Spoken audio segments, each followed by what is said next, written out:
On everyone. So yesterday might have been one of the Lakers' most impressive games, right? Austin Reeves did incredible. I mean, that might have been his best game that I've seen. And he struggled to shoot the basketball. And I'm talking over 51 points, all of it, right? Because again, we know he can score the basketball.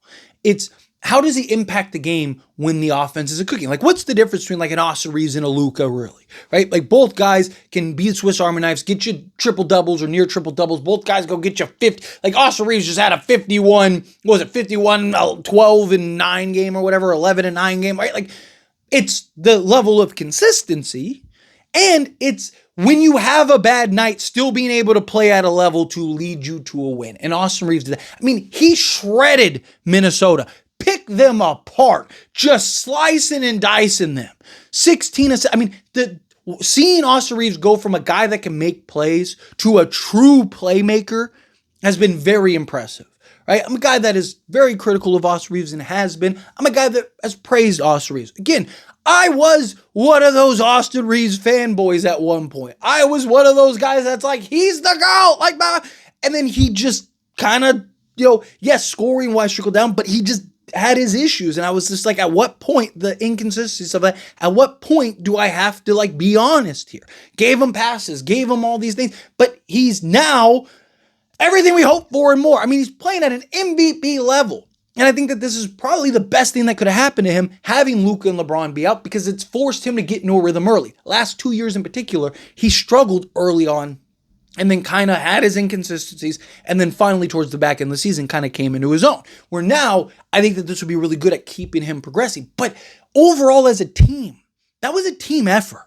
That was a team win. I didn't like that the Lakers lost the 20-point lead, but again, they just came off of a back-to-back playing 40 minutes a night. They have 7 healthy guys, and really only 5 of those guys are playable. And then, you now get a day off and then have to jump immediately into another game. And in Minnesota against the team that, yes, didn't have Anthony Edwards, but still was fully healthy beyond that. And at home, you knew that they were going to throw a punch. You knew that they were going to keep and stay in that fight, and they weren't just going to lay down.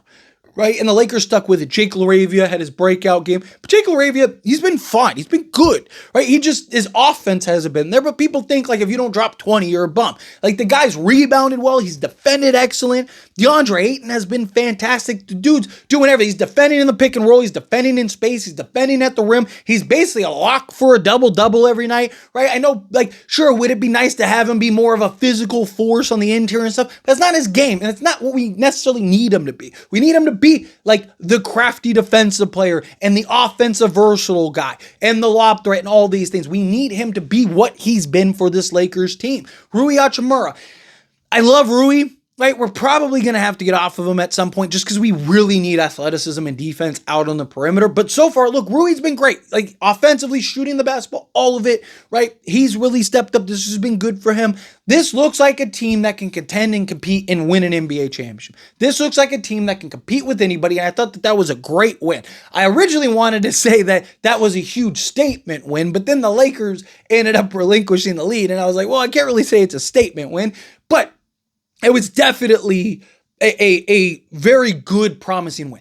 The Lakers have a winning record without LeBron and Luka for most of the season, right?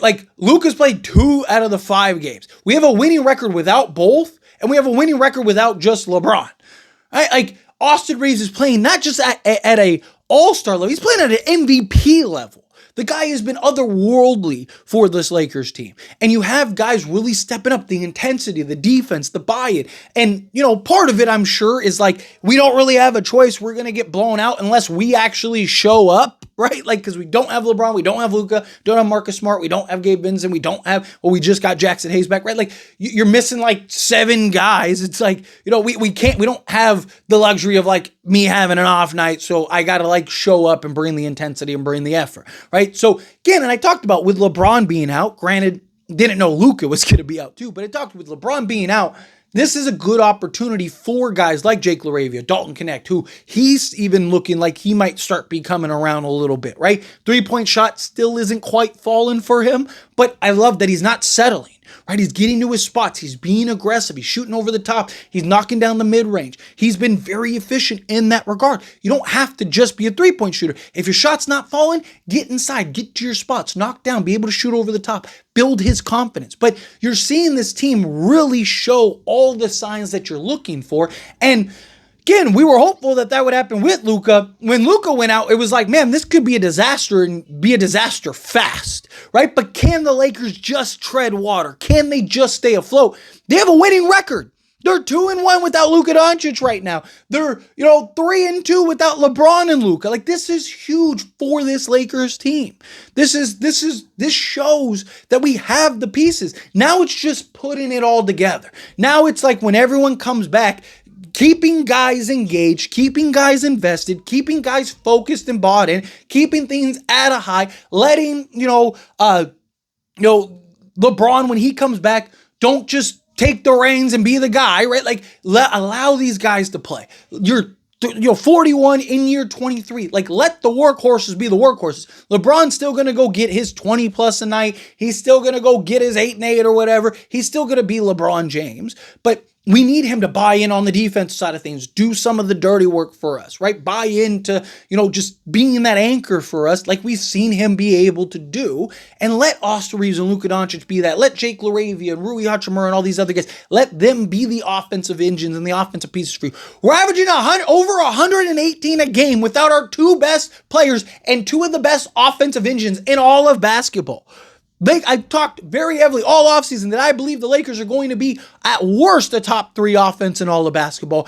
And right now, teams are averaging like 130 a game. It's like crazy right now. But Lakers will be, they're going to be a top offense. Like, if you're worried about Lakers being offensively sound, don't worry. Like, the Lakers are going to be very good offensively. It's just, again, putting all the other things together. All the little winning plays, all of the defense, all of that. Like, this was a huge, huge win for the Lakers. It's huge for confidence, huge for momentum, huge to not put pressure on the Lakers and, Luka Doncic and LeBron James, right? It takes the pressure off of them to try to rush back. Because again, if the Lakers are 1-4 right now, right? Like, now LeBron might feel like, dude, I need to get back, right? Like, I can't sit. I can't, I know I'm dealing with this. We got to figure something out here. Same thing with Luka. Hey, I think the Lakers made the right call. I said this the moment it happened. I thought the Lakers made the right call of sitting Luka and LeBron, right? Let them get right. Let them get healthy. Not just that, but you also don't want to